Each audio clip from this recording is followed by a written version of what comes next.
Our beloved actors are returning. We're getting our acting back, because what are we without our actors? A bunch of truth sayers? Never. Our actors are going back to work. After 118 days on strike, it was announced late this week that a tentative agreement has been reached, and it's only tentative because it hasn't fully been signed. But the boys and the girls are going back to work. All the actors are grabbing their lunch pails, putting their hard hats back on, and going back to creating what is truly the greatest American export: entertainment. They're going back to work. The movies are starting. The television shows are starting. They've struck tentatively.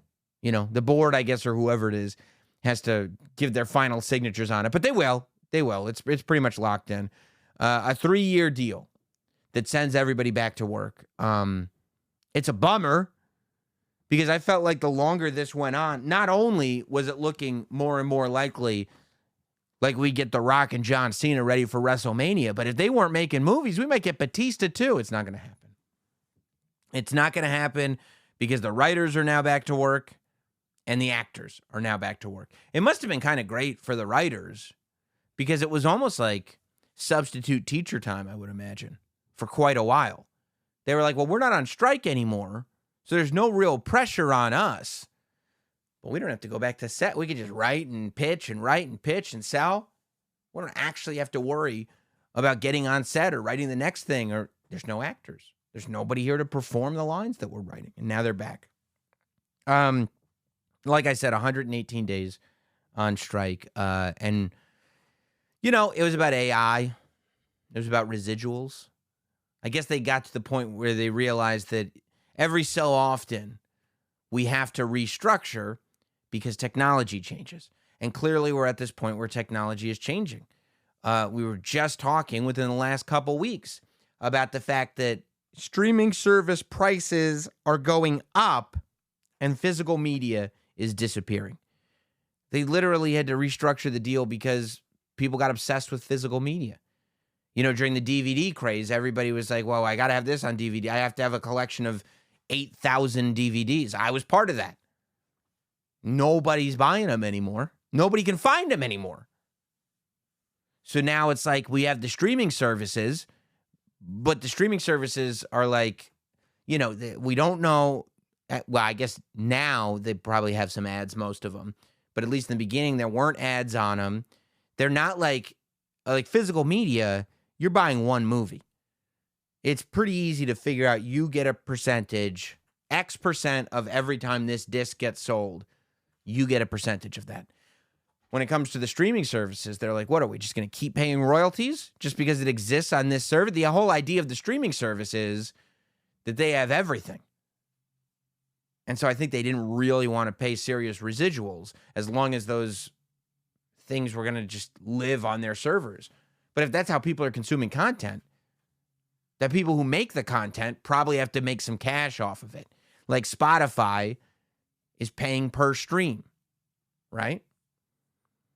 So I think that, of course, I'd rather them not be on strike than be on strike. And they do have a point. Clearly, technology, you can't wait until technology is there and then decide, okay, it's time to, we got to figure out how we're going to get paid off of this, because they'll just keep rolling, right? They said that they've signed a tentative 3-year deal.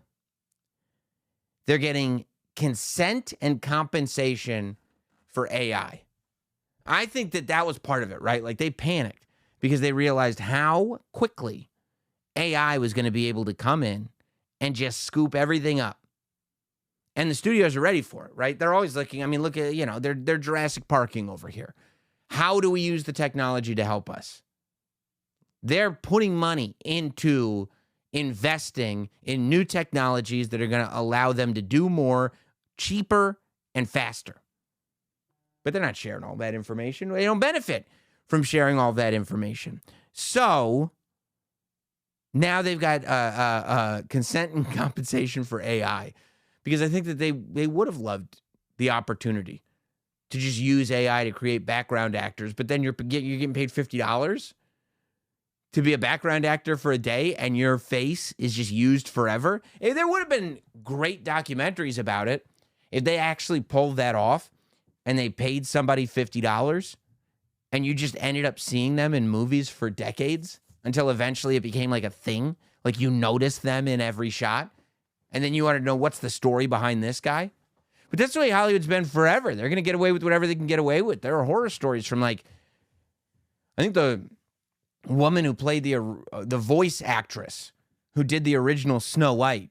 Disney was so obsessed with it being special, from what I remember. I don't know if it's true, but Disney was so obsessed with it being special that they auditioned a ton of people. They finally found somebody that nobody knew, and then they made them sign a contract so that they could never do any voice work again. So that Disney would not only hire them to be the voice of Snow White, but they would use that voice in a perpetuity. And they wouldn't be able, like, this person could not go and voice, not only could they not go and voice another Snow White, they couldn't voice anything. Because Disney is like, we now own the sound your voice makes, the tonality, everything, which is wild. But that's why unions and stuff exist. That means that actors can start promoting their movies, which I think is so necessary, because I think that's one, like, the problem is, like, Killers of the Flower Moon, for example. I've not seen Killers of the Flower Moon, and it's not because I'm afraid of long movies. In fact, I think that nothing shows a person's idiocy like a fear of long movies. But, I mean, I got a lot going on. I got a bunch of shows. I got a bunch of jobs. I got a bunch of kids. I had to figure out half a day between doing all my jobs and watching all my kids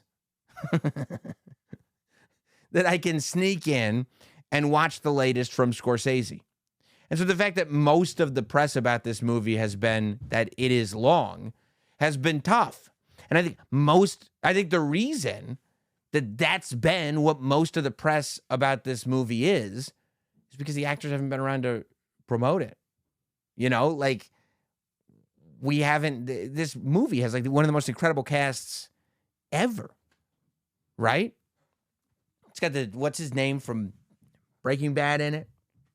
It's got not Bryan Cranston, but the guy who was in Fargo too, the series. It's got Leonardo DiCaprio. It's got Robert De Niro. It's got a ton of people in it. But none of those people could go out and do shows promoting it. I mean, yeah, people are intimidated by the length of the movie, but if you had Leonardo DiCaprio out there doing some interviews, if you had Bobby D out there doing some interviews, there's plenty of people in that movie that could be out there getting people excited, but they couldn't be out there getting people excited because part of this strike was we're not going to act, but also part of the gig is promotion. We're not going to do any promotion either. And I think that cost them. And I think at the end of the day, right, it wasn't just the immediacy of everything. I think that the studios probably realized we got to wrap this up before summer hits. Before we're supposed to go and do summer movies, we got to make sure this is done. Because otherwise, we're going to be releasing special editions for the summer.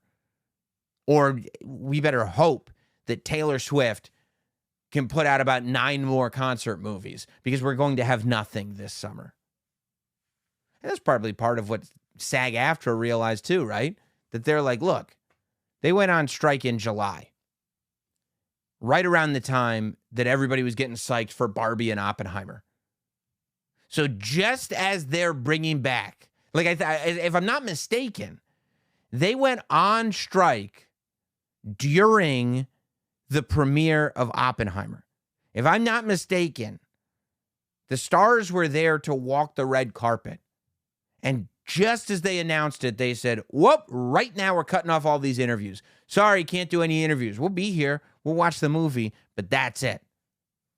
I think that's a little bit strategic too. They realize, like, we got to start striking just as we're showing off that we can bring back movies. We've got enough stars, enough directors, enough big movies that we're going to start putting butts in seats again.